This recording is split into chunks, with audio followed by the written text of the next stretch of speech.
Welcome to the Buy and Build podcast, the show where we explore the nuances of buying and building small businesses, with a focus on the UK and Europe. I'm your host, Paul. If you're interested in buying, building, or investing in UK and European small businesses, this show will dissect the strategies and insights of business owners, investors, and other deal professionals that I meet along my journey to acquire and invest in profitable small businesses. If you enjoy the show, please follow us on your favorite podcast app to stay up to date on all new episodes. And join the Buy and Build community at buyandbuild.co, where I share additional resources, deals, and ideas with the community. You can also find us on LinkedIn at Buy and Build and Twitter at Buy Build Podcast. This week's episode is sponsored by SME Capital, bespoke funding specialists for established SMEs.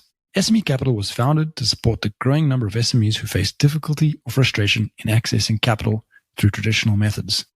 SME Capital was built by entrepreneurs for entrepreneurs. It's in their DNA.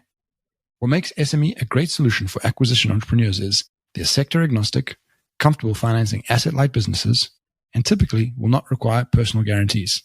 Also, their funding size ranges from £500,000 to £5 million, which is often the sweet spot for acquisition entrepreneurs, but unfortunately, an often underrepresented part of the debt financing market in the UK.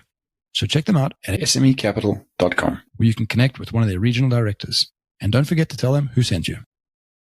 Welcome back to another episode of the Buy and Build podcast. And my guest is Gerald Ratner. Very exciting. So Gerald, you're the former chairman and CEO of Ratners Jewellery, and now you do a lot of motivational speaking, and you've agreed to come on the podcast today, which is very exciting. So I'll attempt to do a brief background on yourself, and please feel free to correct anything.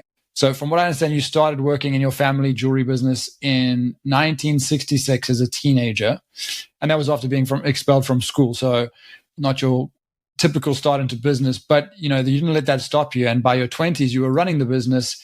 And after taking the reins, you blazed the trail for jewelry retailers, becoming the UK's biggest jewelry chain, capturing over 50% of the market. And if that wasn't impressive enough, you set your sights in the US, soon becoming the biggest jewelry retailer in the world.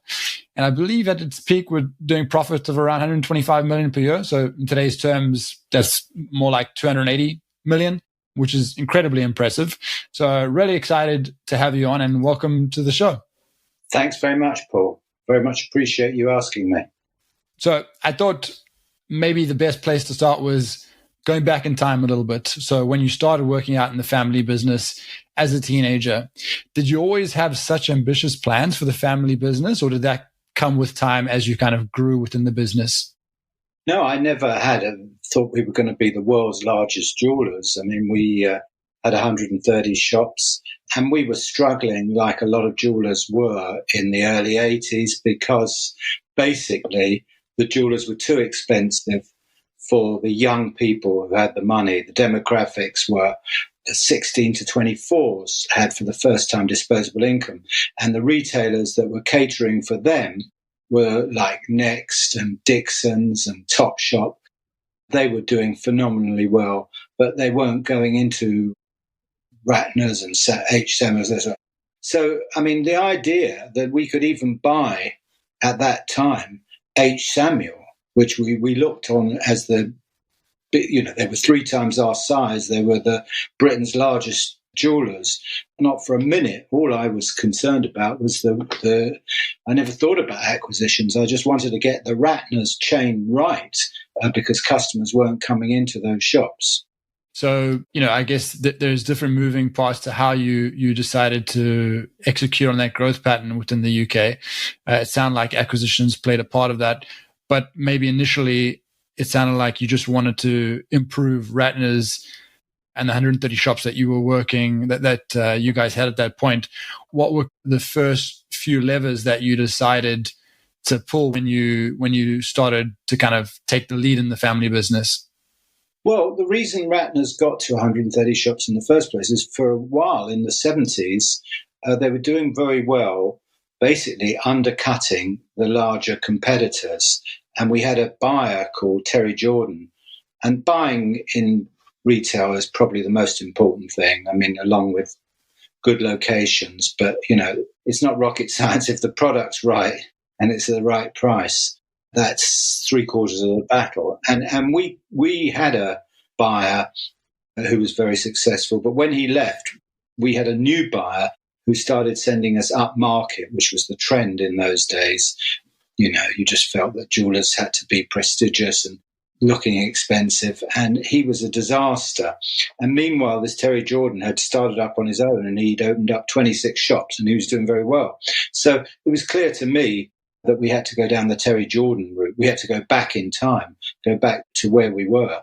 So in retail, it is all about the product, the buying. We were quite successful in the 70s. We had a buyer called Terry Jordan, who was a very down-to-earth sort of character and bought stuff that I would regard as pretty low-priced, good value type of stuff. But then he left, and the new buyer was a disaster and started sending us up market, which was the flavour of the month then, especially in the jewellery trade. You know, people felt that you should be very posh and have chandeliers and expensive displays. But that was a disaster for us, as it was for other jewellers. Meanwhile, Terry Jordan was like the old Ratners, and he was opening one shop after another, and he had the crowds. He was doing very well. So it was clear to me that we had to go back down the Terry Jordan route. So I couldn't bring him back as the buyer because by now he had 26 shops. So the only way to bring him back was to actually acquire his business, which was possible, except that our shares, we were a public company, were at a ridiculously low point, about 30p.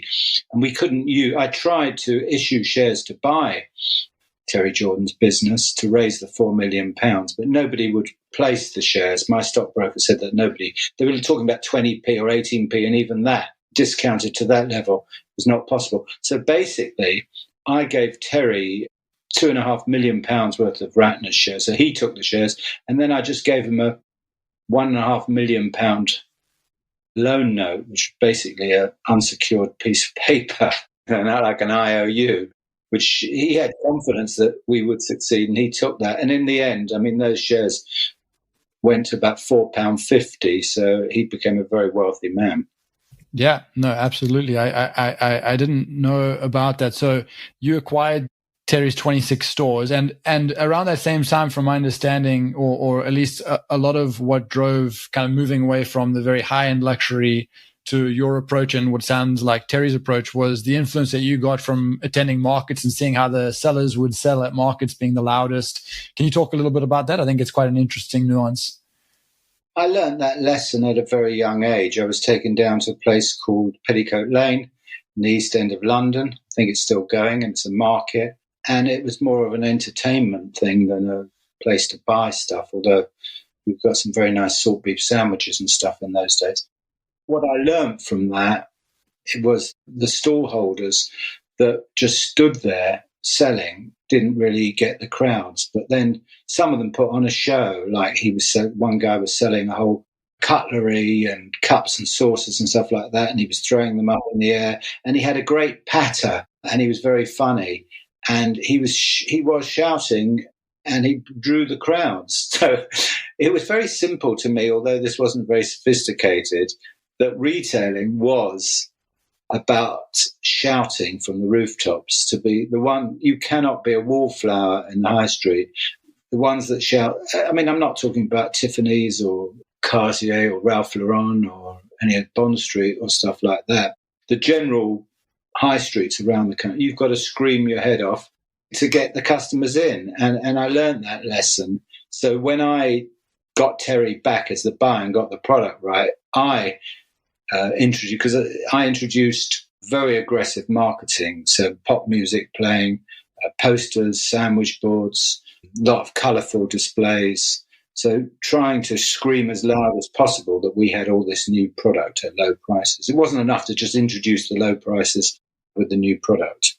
Okay. Yeah, really interesting. I think it's obviously at the time probably even more so a very unique approach for the jewelry market.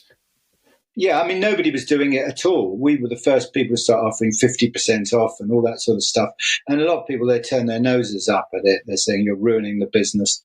Somebody said, you're ruining your father's business. And I said, well, that's why we're running at 40% up since then. So it worked.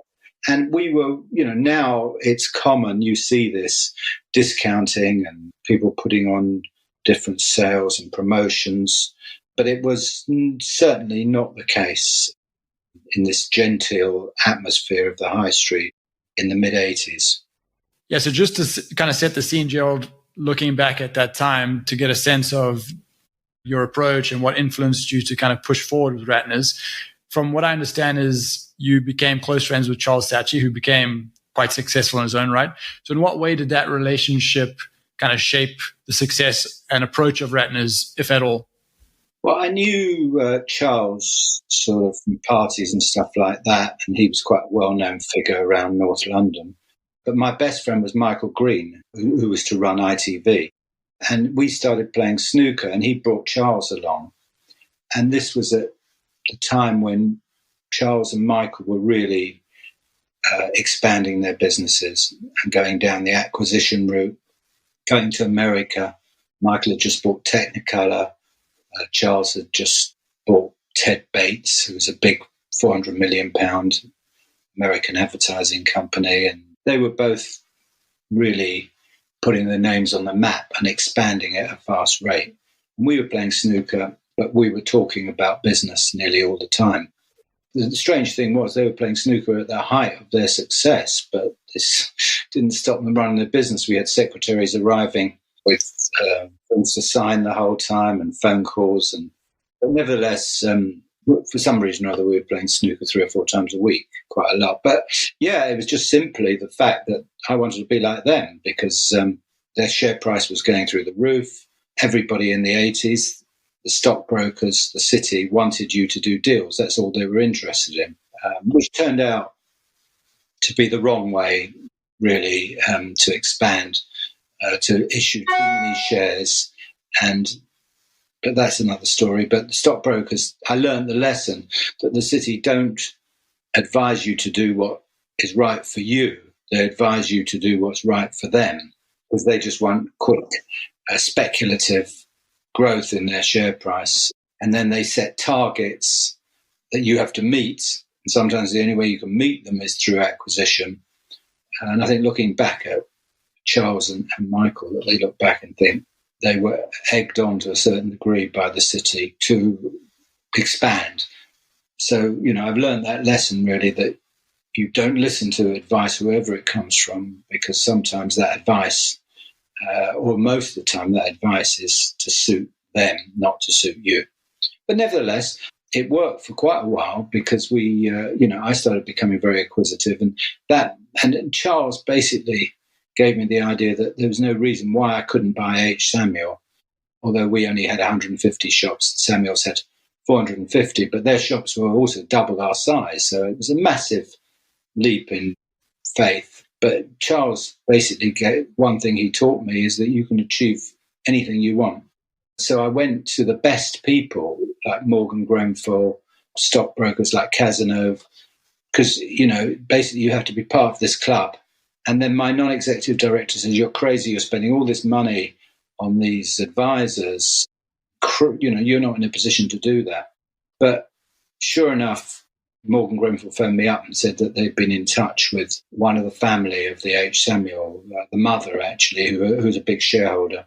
And so that led to us acquiring H. Samuel, which we wouldn't have done if we were still associated with small advisors. You have to think big and you have to go for the top people. And even though the trouble is with my board and my non-executive directors, they were all small-time players and they couldn't envisage the fact of spending all that money on the likes of, top lawyers and top bankers and stuff like that. They don't think that way. But unless you think that way, you're not ever going to become one of the big players. Right. So just stepping back a moment for the Samuels acquisition, you said you acquired the Terry Jordan's 26 stores. Was that the first kind of batch of acquisitions and then you moved pretty quickly on to Samuels, which was a much bigger player? Exactly. Terry's got our business right in terms of the fact that with him back as in the helm, buying and training our buyers how to buy and stuff like that, and us changing our merchandise and changing our marketing to more down market aggressive approach, if you like, we came out of the loss that we were in of 34,000 and made £2 million profit.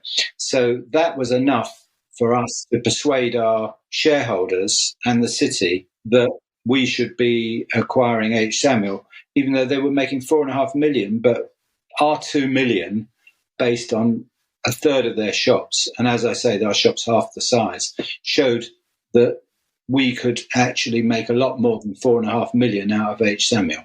And the city didn't like H. Samuel because they had what's known in those days as A shares and B shares, which were voting shares and non-voting shares, where the family had the voting shares, the institutions had the non-voting shares. So it meant that we had to get agreement of the board of H. Samuel to acquire them. We couldn't make an aggressive, which I don't like anyway, aggressive takeover. So we had to get their agreement, which I did. I got the chairman to agree to what I described as a merger, with him as chairman and me as chief executive. So we merged the businesses. And then the idea was, because he only brought on 3 directors, I brought on 4, that I would be able to get rid of them. But that was actually not as easy as I thought. And I had to go and see a barrister who said that you'd have to, if you tried to get rid of him straight away, he could sue you to the fact that you tricked him into, you always planned all along that you were going to get rid of him. So I had to wait 3 months and then say, well, we couldn't work together. And that's what we did. Okay. So that's an interesting piece there. So it sounds like you always plan to get rid of him and them, but at the same time, you managed to influence them to merge with you. That must have been a bit of a fine balancing act. Well, you have to use, it's a charm offensive, and you have to persuade him that your intentions are honourable, even though they weren't. And this came back to haunt me because I hired a chairman who fired me. So you live by the sword, you die by the sword. But no, everyone wanted H. Samuel because of the fact that in those days, shops were in the high street, not in the shopping malls, and there was no online. And these Samuels owned probably out there 450 shops, about 180 freeholds. They actually owned the property. They weren't paying rent. So it was quite remarkable, like Woolworths did in those days as well. It's quite remarkable that these retailers that own their own property were still not making much profit. It's just ridiculous. And everybody wanted, all the property boys were swarming round H. Samuel because they could see this sleeping giant with huge assets that you could realise. But of course, the family owned the 50%, over 50% of the shares. So the way that I did it, although he was under pressure because I was putting pressure in the newspapers and I was putting pressure with the institutions, and even though he owned over 50%, he was getting a lot of stick from the Warburgs of this world, their shareholders. You know, even though you own only 50%, you don't need all that aggravation from your shareholders, which keep continually pulling you off and very unhappy and asking to end this voting share issue. So I persuaded him, and he was totally he was the son of the founders who were brilliant. His father was a brilliant retailer and built the H. Samuel business to where it was, but he was basically ruining it, and he just was totally unsuited to running it. Well, simply, we'd gone from the 150 stores. We were 125 when I took over. Terry's took us to 150, and then the Samuels took it to 600. And more importantly, we turned the H. Samuel by instigating our methods into the H. Samuel brand, which was a better brand than Ratners, and most the locations of the shops and the size of the shops were just so much greater. So we turned the H. Samuel £4.5 million profit within 18 months to 50-60 million pound profit. Our shares went through the roof, and we really became the darling of the city, if you like. Everybody wanted to buy the shares. They could see the growth. And we were really doing well. I mean, on top of that, I mean, in the late 80s, it was boom time. The economy was growing under Margaret Thatcher by about 6%. Retail was generally very, very well, although even when things are booming, there's some retailers that still do badly, which was our next acquisition, Ernest Jones. there were still people doing, because Ernest Jones was still the old-fashioned expensive jewellers. Again, they had over 50% of the shares, the family. So we started thinking to buy them. And basically, I did the same trick. I brought them on board and got rid of them. I mean, I'm not proud of that approach, but that was the only way to acquire them. And there's no point in organically expanding because of the fact that your H. Samuel were in every town in the country. And there's no point in opening more. You couldn't open more. So you needed another brand. And also I had Ratners at the lower end. I had Samuels at the sort of middle to lower. And as much as I was against the upper end, Ernest Jones was at the middle to upper end. So that to get to the 50% of the market, which we did, we really did need representation in every part of it. I mean, H. Samuel also owned another nugget that they had was that they owned Watches of Switzerland, which was had a franchise for Rolex, which was basically like printing money, which still is to this day, even more so. If you can get Rolex, it doesn't take much selling. There's a shortage of this product. So we now, by the acquisition of Ernest Jones, we had a very good spread right across the jewellery market. And with that buying power, benefits of scale, we were hitting the independents because they couldn't compete with us. Okay, that's really interesting. So you had all segments of the jewelry market in terms of price point, perhaps. Like, how were you using synergies on these acquisitions? Obviously, to grow the top line is one thing by going by acquisition, but then you had said kind of you, with Terry Jordan, perhaps had structured things in a way that you were very profitable, and these companies you were acquiring were less profitable. Can you talk a little bit about what those pieces were that you put into place to make these businesses that were decent businesses, but you made them far more profitable? Well, we just had very good systems in terms of the original Ratners chain, which even though we were doing bad, these were invented by my father. And even though we had the wrong merchandise, we had the right systems. And when we had the right product, the two things came together. Now, this was before the electronic point of sales and stock controlling methods. A lot of the retailers in those days didn't have the right systems basically to replace the stock that they sold, because 80% of your sales come from 20% of your lines. So it's imperative that if you sell a diamond ring in Croydon on a Saturday afternoon, it's replaced as quickly as possible. And I learned this lesson because Terry Jordan's best shop was Uxbridge. And I couldn't understand why Uxbridge, which was not the best town, was his best shop. And that's simply because his warehouse was above the shop. And we'd seen this in Oxford Street, but we could understand why our Oxford Street shop was our best shop, because it was Oxford Street, but it did particularly well because it had its warehouse above. So every time the product was sold, the girl would go upstairs, get a replacement, put it back in the window. And that made a phenomenal difference. So we replicated that right across the country, where we were always in stock with our best-selling lines. I know it sounds simple today, but if you looked at the other jewelers and the other retailers, if you wanted to buy a pair of tennis shorts, they wouldn't have them in white in your size. They'd have them in black in your size, or they'd have them in white with a size which is not popular. They're always out of stock of the best-selling lines, which is, as everyone's always buying the same product, is an absolute disaster. So we brought in the systems. We had computers before they were a thing. We replaced stuff overnight. The managers used to go to the railway station at 5:30 in the morning on the first train and pick up stuff. We realised the importance of replacing stock. And we introduced that into Ernest Jones and Samuels, along with better product, which we could source now, diamonds in bulk, and buy at much cheaper prices. I think that makes a lot of sense. And I mean, the thought of managing inventory today would give me anxiety. So I can only imagine without point of sale and these systems in place, how complicated it must have been. So having an edge in that department would have been a significant moat to your business. So that makes a lot of sense. Now, I guess you've kind of captured over 50% of the UK market.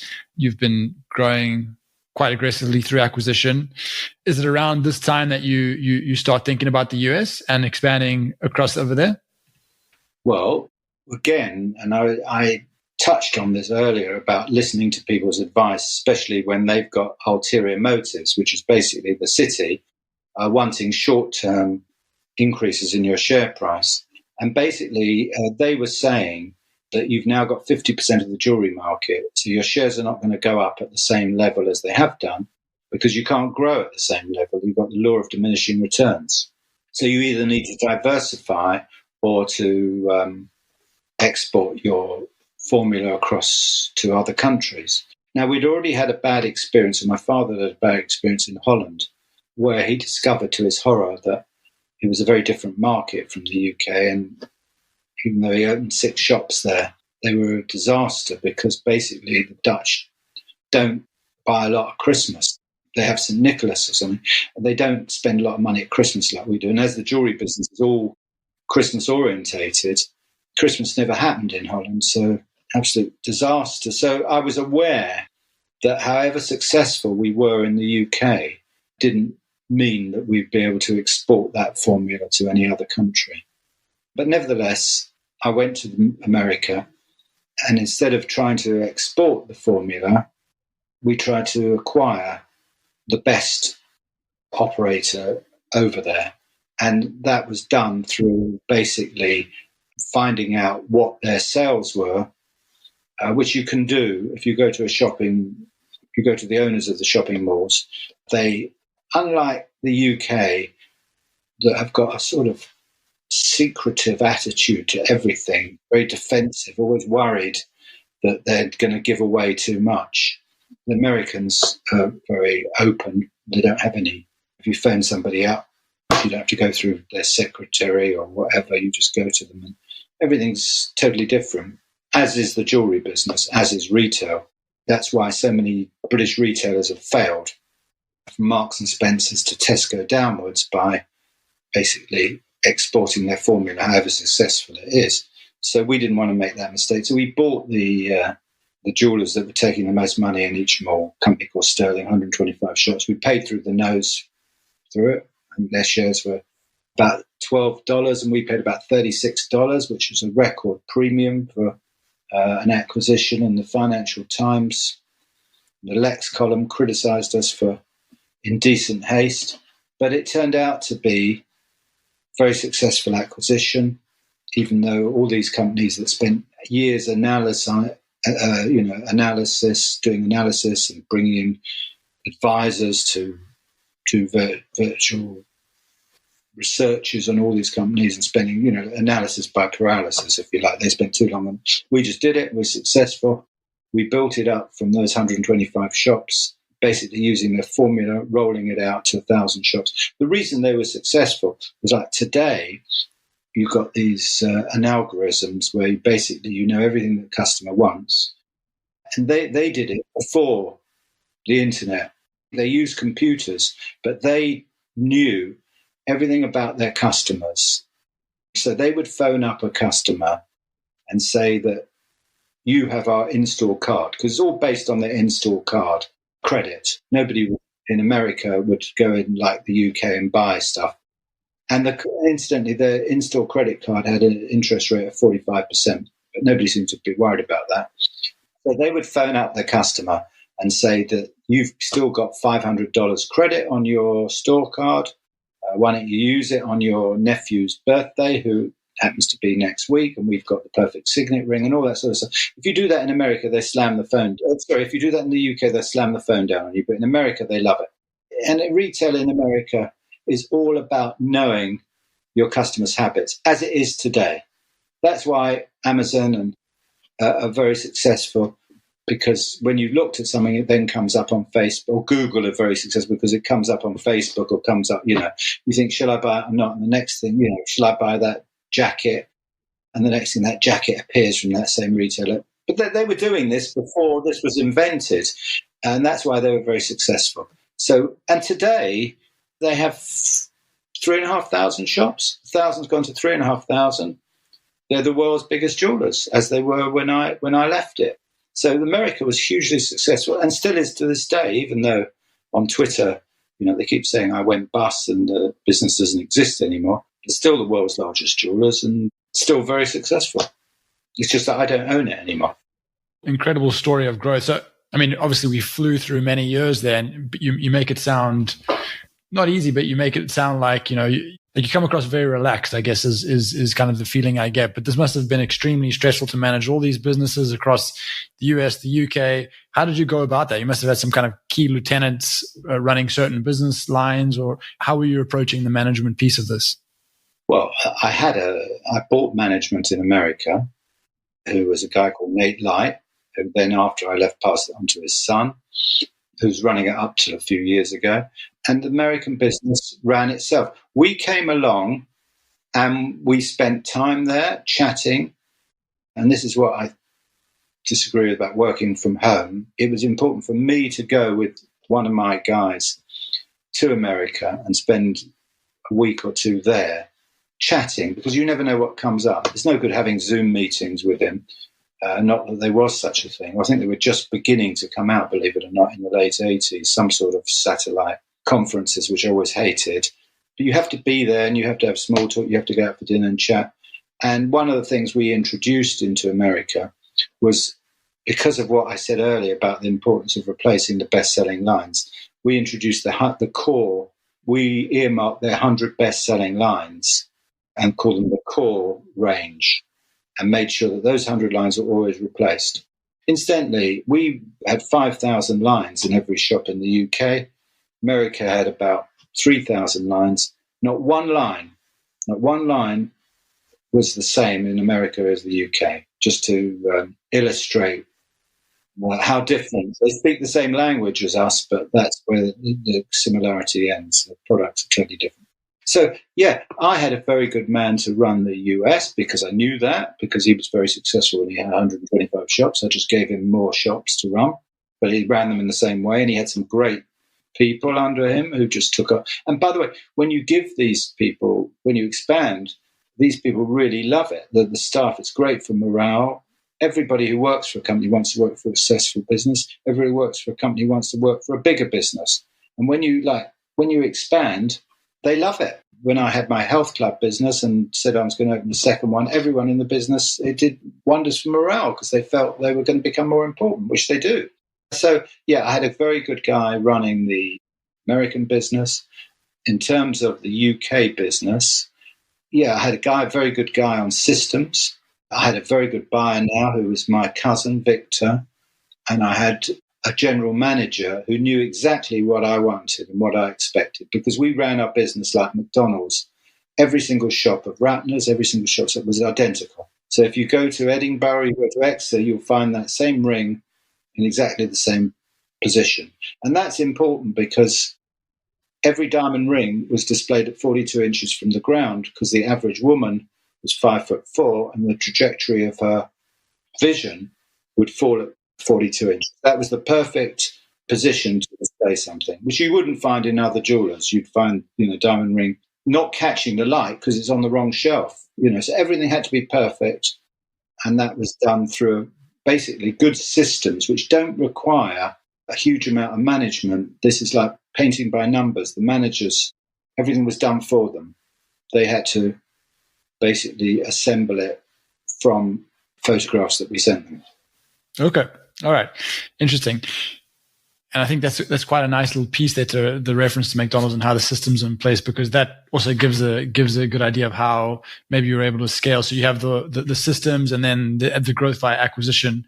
And on the acquisition point, just at a high level, what is it like how are these deals structured when you're a public company looking to acquire? I don't know if these other companies were public at the time, but is it kind of like a classic LBO type of deal? Or, I mean, I guess with Samuels, it was more of a merger, but how are these typically structured? Was there, a set way you were going about it?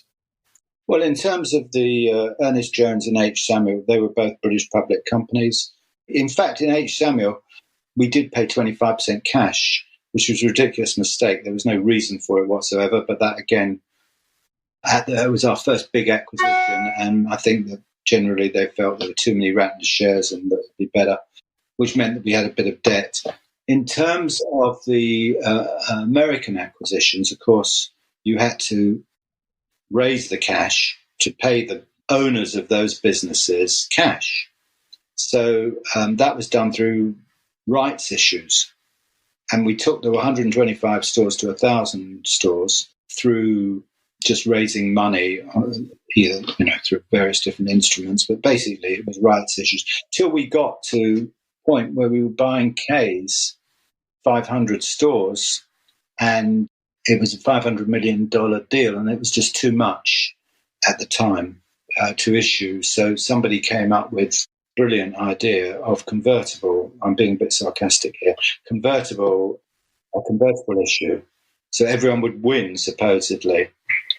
So we issued, when we made the acquisition, it was a mixture of all different instruments, which included convertible share issue, which perhaps I'm jumping the gun, never converted. So at a high level, very sophisticated financial engineering at times, which I guess is not uncommon if you're kind of dealing in that space. And then maybe also going back to your point earlier on kind of the incentives and fees that people may charge with different incentives. I'd imagine some of those products were very, very nice on the fee front for them. But it gives a good sense. You've got no choice. You have to pay. If you want to be part of the club, you have to pay the annual subscription fee, which was very high. But I didn't care because it wasn't my money. I was just issuing paper. But it does catch up with you. There's always a deal too far going down that route. Well, I mean, this is an exceptional story of growth via acquisition. I think, I mean, like I said, you make it sound like it was quite easy, but I'm sure there was a lot of complexity. Well, what people don't realize is it isn't about financial engineering. It isn't about raising money. It's about selling products in the shop. It's all very simple. It's the distance between you and the customer, the 3 feet between the counter. And if you sell jewellery successfully and you make a profit, then everything else becomes easy. It's always easy. It'll be easy for a successful company to raise money and almost impossible for a business that's not doing well to raise money, or they would have to really sell their soul to raise any money. So it was easy because our earnings per share were higher than any other retailer in the UK. Yeah.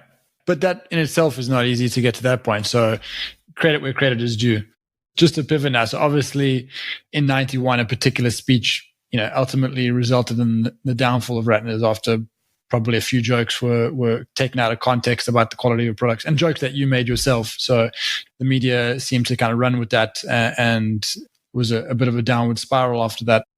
To me, that not having been around then, it seems like that may have been magnified. Was there kind of macroeconomic issues, or was the media just really that powerful that they were able to change the sentiment of consumers? It seems crazy to think that, that it happened from the media. Well, I was very high profile. I was doing a lot of publicity. You have Today in the Sunday Times features of, basically silly articles, which we should never have done. But people said, you shouldn't be too high profile. But then again, the Ratner stores, the brand was improving because of it, because it was becoming well known because of me. So I was doing a lot of that. But, Michael used to say to me, you just like looking at your picture in the paper. That's a load of rubbish about trying to... there might have been some truth in that. And I think we're all guilty of a bit of narcissism when you're doing well. So I was very high profile. And I was very... you still have this sort of stuffy approach. You don't have this today with businessmen like Elon Musk, and they all wear black T-shirts like you. But in those days, it was all 3-piece suits, and everyone was Russian. But Richard Branson became successful by wearing a pullover when everyone else was wearing a suit, and the public warmed to that because they don't like suits. They don't like men as businessmen because they're stereotype. So yeah, I was still wearing a suit, but I was making jokes to try and not be like all the other businessmen, being down to earth, if you like, self-deprecating. And I made this joke about, this came about because journalists visited me at the Birmingham head office of H. Samuel, and one of H. Samuel's products was a sherry decanter with 6 glasses that they sold for about £9.95. It sold very well because Samuel's used to do a lot of gifts because their shops were so big. They had gifts as well as jewellery. The journalist said to me, how come it's such a low price? And for a joke, I said, because it's crap. And she laughed, and she put it in the paper, and everybody laughed. I then made this joke about a pair of earrings, because I invented the earring for men. And there was no such thing as a man wearing earrings in the late 80s. I invented, and it was a single earring in those days. And because it was a single earring, we wanted to launch it at if you like, the 10-cent handkerchief, a lost leader. And we sold it for 99 pence as a gold earring to get men to wear earrings. When men started wearing earrings, we put the price up. And I said, we even sell a pair of gold earrings for 99 pence, which actually is same price as a prawn sandwich from Marks and Spencer's.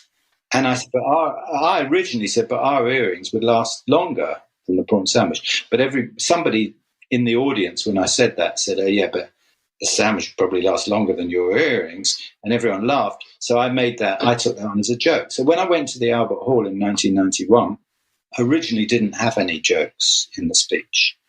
But then a colleague of mine said, you should put some jokes in because you're always making jokes. So I did these 2 jokes, the prawn sandwich and the sherry decanter joke.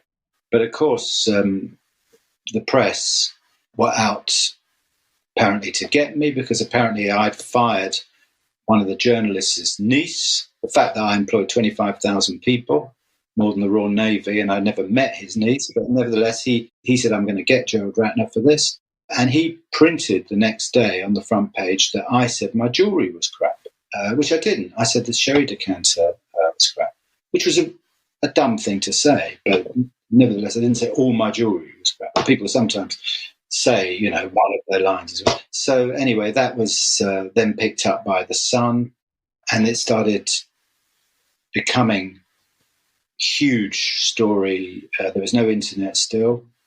Everyone was talking about it. It was like on the speakers circuit, all the comedians were making this. It's a perfect joke. People like Ken Dodd and Jimmy Tarbuck, and everyone was making this joke. It became Ratners, became crap, and the sales started plummeting, and everyone was asking for their money back. Didn't affect America. Didn't affect that watch in Switzerland. Probably didn't affect Ernest Jones, but it certainly affected Ratners that were running at 25% up before the speech, and then was running at 15%, 20% down, 25% down. Samuel started suffering, couldn't sell expensive diamond rings. And it was then we had the recession at the same time in 1991. And then the shares that we'd issued in America for K's, which was a convertible issue, were not going to convert because our shares were going down because of all of this. So that meant that we started building up debt, which then meant that the city were on my back, the banks were on my back. We broke our covenants. One thing leads to the other. Just like one success leads to a success, one failure leads to another. So it was just a horrendous period of time. I was advised, because I was the chairman and chief executive of the group, to hire a chairman to settle things down a bit, deal with the city, deal with the banks, deal basically with the fact that we had to restructure because of the fact that we suddenly had a huge debt of about £1 billion or something. And we weren't making profits now. Instead of the £200 million profit that they were forecasting for us, because we made, as you rightly said, 125 million the year before, instead of the 200 million, we were going to lose money. So everything that could go wrong, as a perfect storm, was going wrong. It was the worst 18 months of my life. The chairman was a nightmare. After me building this business, and in the early days, working under my father was very, very difficult, him being the boss. Here I was, it was like my father back again running the business. I had to do what he said. It was a nightmare. And in the end, after about 18 months of working with him, he fired. And that was the end of that. And it was a great shame for me and for all the staff, because he laid off a huge amount of staff who I'd given them the opportunity. A lot of young people always used to say to me, Gerald, you've given me an opportunity to run a shop at the age of 23. Nobody would have done that.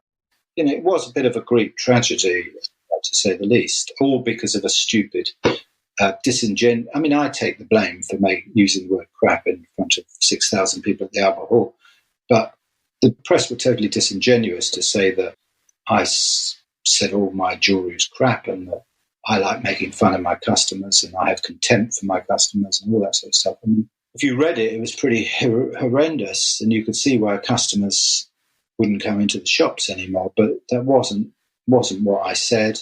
It was a joke taken out of context. But, there's a lot of people like me who say that, like maybe the guy this MP who was looking at porn in the House of Commons and said he was looking for tractor sites or something like that. There's no point in making excuses and apology. You just have to put your hands up and say, I'm guilty, which I do now.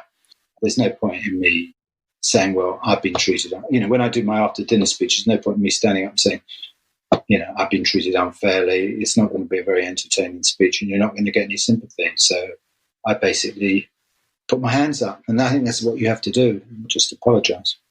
Yeah. Well, I mean, I know you're saying that you don't want any sympathy, but I think it probably was marginally unfair. But you obviously, you mentioned and you spoke about how that was a difficult period, that 18 months, but you bounced back, and you touched on it a little while ago that you launched a health club, which from my understanding, you refinanced a portion of your home to get some cash out and launched this health club and grew it and sold it for around 4 million, which is no small feat. Do you want to talk a little bit about that? Like maybe also what was the catalyst to kind of going from probably a little bit of a phase where you lacked or lost a bit of your confidence to launching a new business, successfully growing it and then selling it?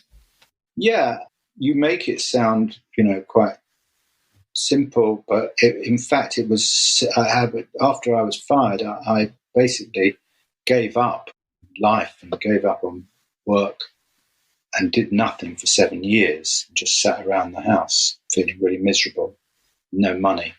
Even though I was worth all those millions of pounds, the shares had gone right the way down. And, I had debt, I had tax bills, and I was in a horrendous financial state. But the one thing that was keeping me sane, which is still to this day, is cycling, exercise. Somehow, albeit temporarily, it's like taking a painkiller, but a much more successful one because it doesn't have the after effects. You feel really good. And I started cycling with a road bike. I don't mention road bike, it doesn't sound very important, but it is important because I did have a mountain bike. And if I would have carried on with the mountain bike, I would have given up. Just too heavy and slow. It was the speed of the going up the hills and seeing what I could do and overtaking people. What a fabulous bike. Which I still do to this day, 25 miles a day. I love it. And I could see the benefits of exercise. Now, everyone does today, but this was 1997. And I wanted to go into that business. I wanted to open a health club. But there wasn't one. There wasn't a gym or a health club in Henley, near where I lived. And so I found a site, which I couldn't rent because of the fact that I was now just an individual, and they wanted a company that, with some sort of covenant, they wouldn't rent it to me. Maybe it was because of my past record or whatever. So I had to end up by the freehold of £750,000, which I borrowed, as you say, with some of the money from my house. And it was still very difficult to raise the money. And I raised it with an ingenious scheme, which basically was that I put the building in solicitors' hands and started selling memberships before I bought it, putting an advert in the Henley Standard. And I got 800 people to sign up, even though I hadn't signed up on it. It was still in solicitors' hands. So at that point, I could walk away, just like when you agree to buy a house. You can withdraw at any time. I didn't tell anybody this. Basically, they assumed that I said it was opening in 3 months' time, which it wouldn't have done if I hadn't sold the membership. But I sold 800 memberships based on a beautiful drawing of how it was going to look when it was finished. And just for the record, it never looked anything like that drawing. The drawing was much better than the actual class. But nobody remembered that. In fact, when I opened it was half finished, and it didn't even have a roof on the pool. But strangely enough, not having a roof on the pool was the best thing that I ever did, because everybody loved the fact that they could swim in an outdoor pool, even though every gym in the country at that time had insisted on having an indoor pool. But that just shows you that, if you do something different from everybody else, it can work. So anyway, the health club was very successful. I got 2,500 members, and I sold it for £4 million 2.5 years later. And I didn't even have to pay any capital gains tax because I'd lost so much money on my shares that I could offset the losses. Right. So that was now 2001, nearly 10 years after I'd left Ratners. And those 10 years were a horrendous period for me. But now suddenly I had this money in the bank. And people who say to you that money doesn't make you happy, well, I can tell you in my case it did. And not having the money made me miserable. So, yeah, it was a great feeling to have money in the bank again, to pay off my debts, to go on holiday, and to hold my head up high, if you like, because I was still regarded as, the poster boy for failure, which probably I still am today, because I get people on Twitter always comparing me to somebody who screws up every day.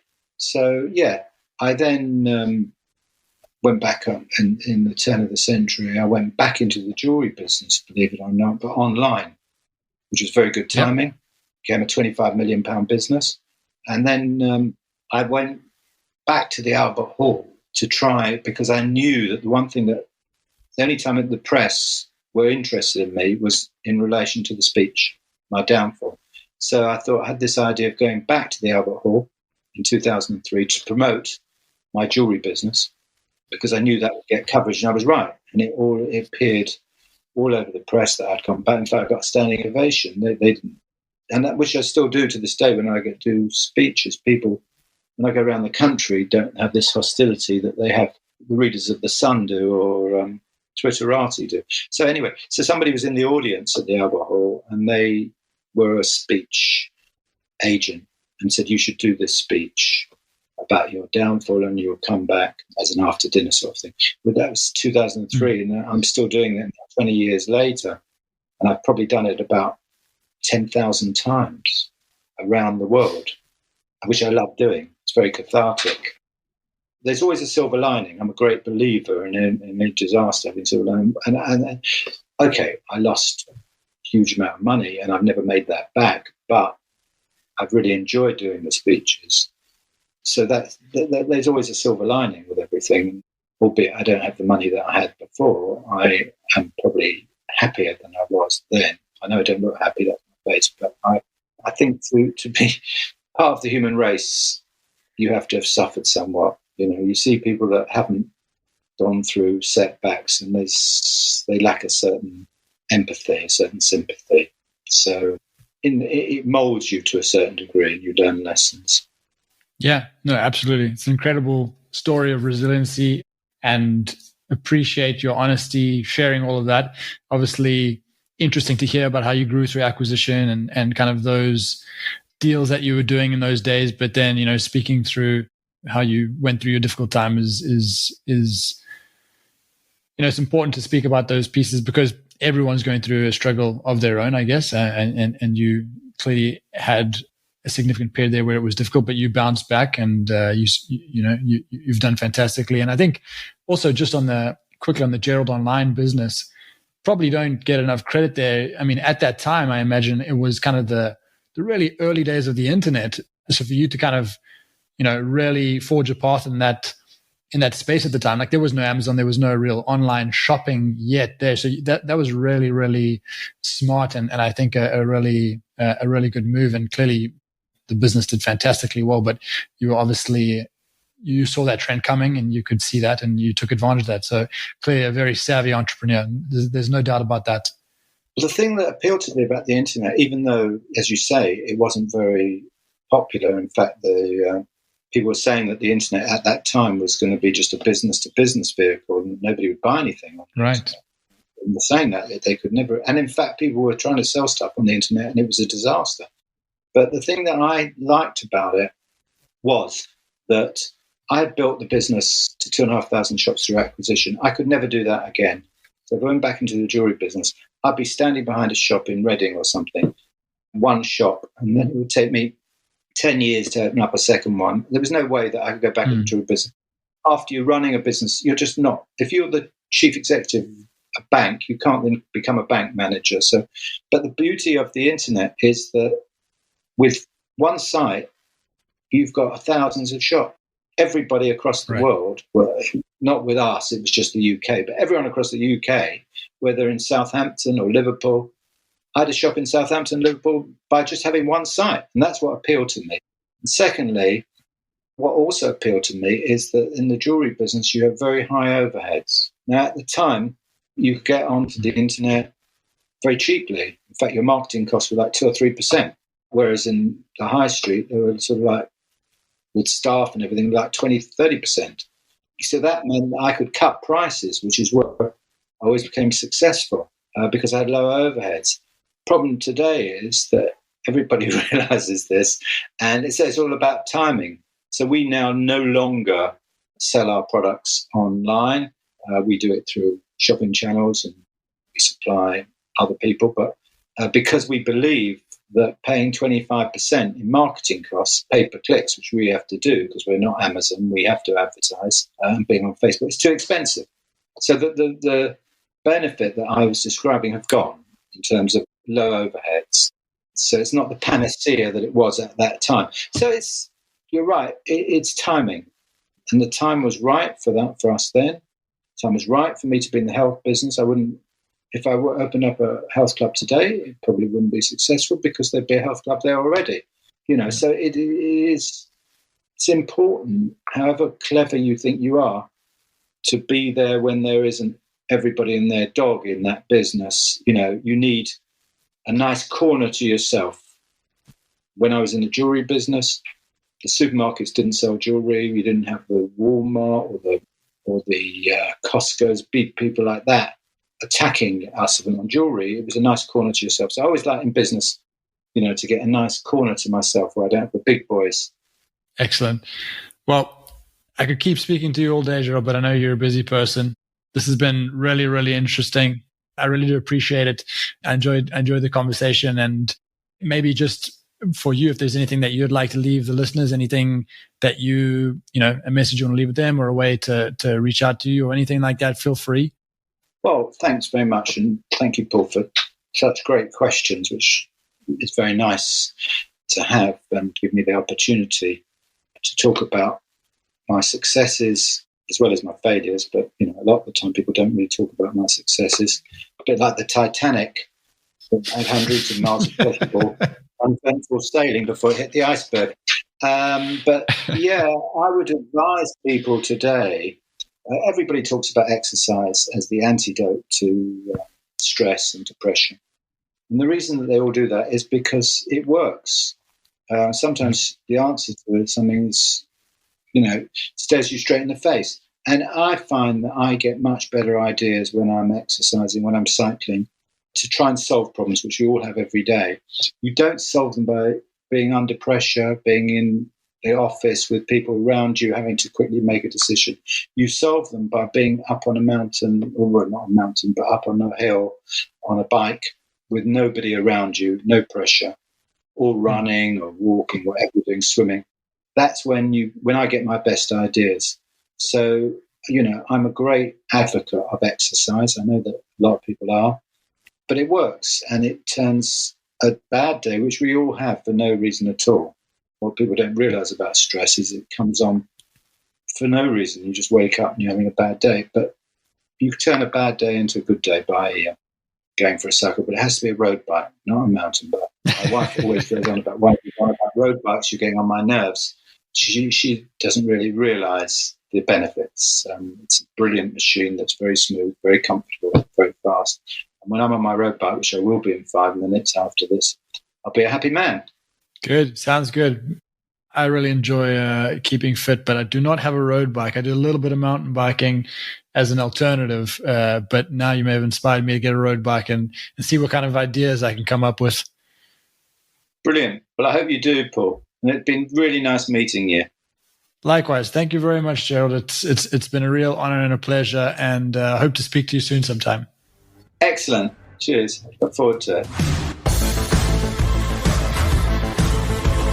Thanks for joining us for this episode of the Buy and Build podcast. If you enjoyed the episode, please follow the show on your favorite podcast app to stay up to date on all new episodes. If you would like to support the show, please share it with others you think might be interested. You can also join the Buy and Build community at buyandbuild.co, where we plan to share additional resources and ideas with this community. You can also find us on Twitter